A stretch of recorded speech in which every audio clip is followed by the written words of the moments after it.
If you've been watching me for a while, you know it's all about playing the game of life here, treating life like a game, playing it to win, winning being defined as state. State being the thoughts, feelings, sensations in your body, moment to moment, and trying to get those to be as consistently positive as possible.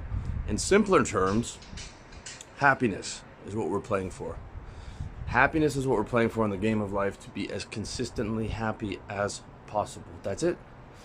He with the most joy is the one who wins. That's how I see it. And the way I see my adulthood goals have always been to create that second childhood where I was super happy when I was young. I had all these different games to play. We had recess, we had gym, we had video games, we had playing with G.I. Joes. We had all these things, you know, and as we get older, most people tend to lose games, and they tend to accept terrible situations. I mean, how many guys are doing food delivery right now or driving Ubers, right? If it's temporary, that's one thing, good for you. But so many guys that just stop playing aggressively to win. And it's quite sad, but hey, that's the nature of the world, and that's been the nature of the world since time. You really need to make it to that 1% for you to be able to enjoy a quality lifestyle. And that's within capitalism. If you're within communism, I mean, forget about it. You know, it's not happening. So we're blessed to be under capitalism, and we're blessed to be alive at this time in history.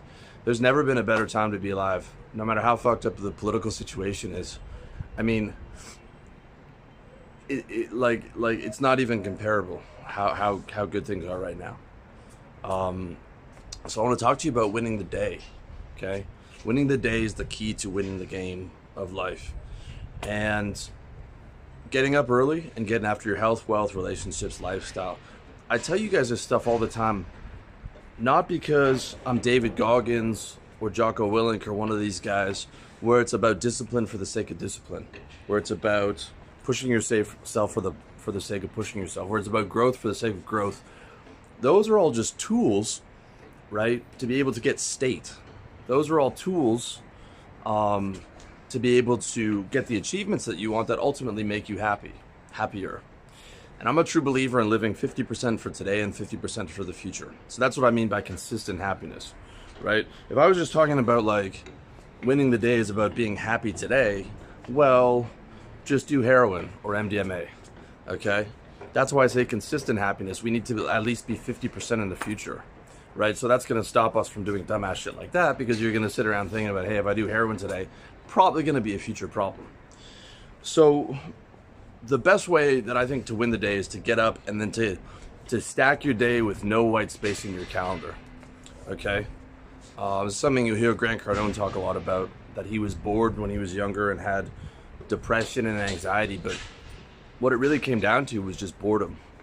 And as I look back on you know, the times where I was really depressed when I was younger, it was just boredom and dislike of my condition. I would just, you know, I was 13 and I was like, man, school's getting serious. There's no more recess. There's no more fun games anymore. Like, this sucks. And I'm starting to learn about the adult world, and it just, I'm like, there wasn't like a fun game that I had to play at that point.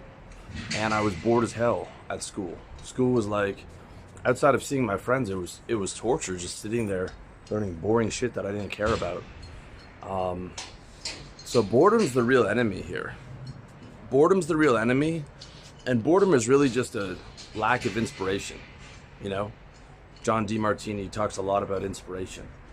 You know, if you know you've got a date with a supermodel, you've got a great business, you've got a great group of friends around you, you're doing exciting, adventurous things, you're staying in nice places, you're traveling, you've got a sense of freedom, you've got a motorcycle, you know, you're out in Thailand, you've got a motorcycle, you know, you're renting boats on the weekend, you know, and you're able to look forward over the month, and you're like, I've got this to look forward to, and this, and this, and this, and this, and this, and this. Well, all of a sudden, that depression, or that state of depressed, that state of boredom, that state of anxiety is not there anymore. and it's replaced with that state of inspiration. Unfortunately, until you get to a certain level, there's, it becomes easier as you raise yourself up in the game of life, the more money and things that you have going for you. But when you're at a certain level and you're kind of in that survival mode, it's difficult. It's difficult to get into that 1%. It's difficult to get ahead. And so in many cases, you need to be a soldier, You need to be a soldier. So I know you got your business right now. Maybe you're making 5 figures, making 6 figures, maybe you're making 7 figures.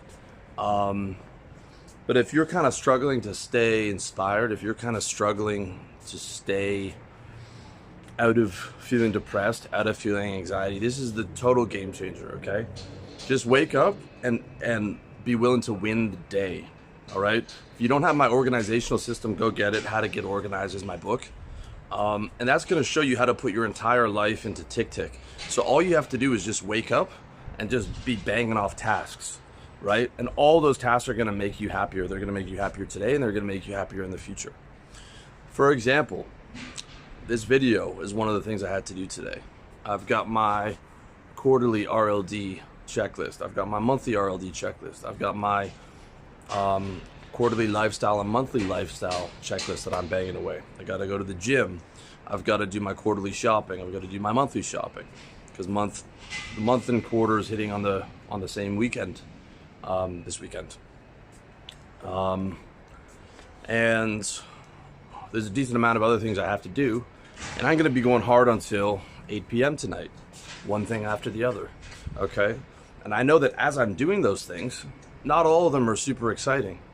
But the ones that aren't super exciting, that's for the 50% in the future, okay? The gym, I actually enjoy that. It's still going to help me in the future.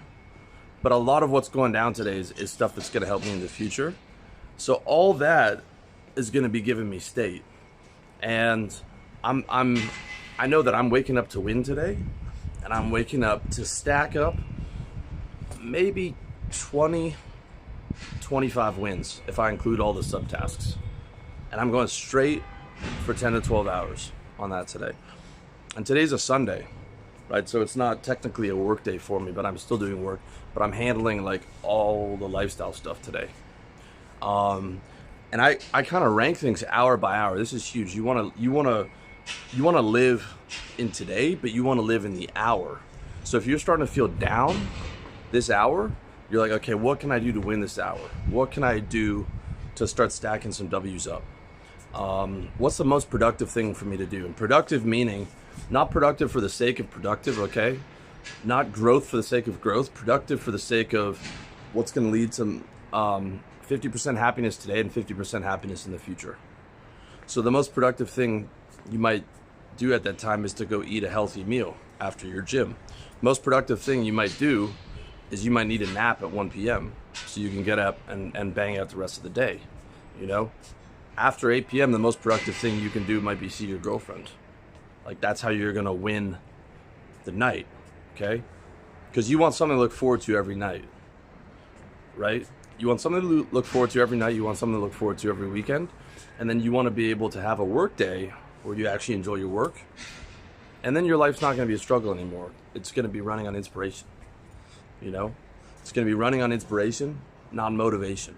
Motivation is a symptom. When you require external third-party motivation, it's a symptom that you're not doing what's inspiring to you, or you're not properly stacking the wins in your mind of your tasks. Like, I get high on knocking down tasks, even tasks that other people might consider boring. Other people might consider having an organizational system and running your life on the level of discipline that I do boring and unfun. But I consider chaos, not getting things done, unfun. I consider it fun to look back through, the day and be like, I nailed all those things, right? I stacked all those things because I know it's moving me forward. It's moving me more towards my goals, and my goals are going to make me happier in the future, and I can envision them, and I can see progress.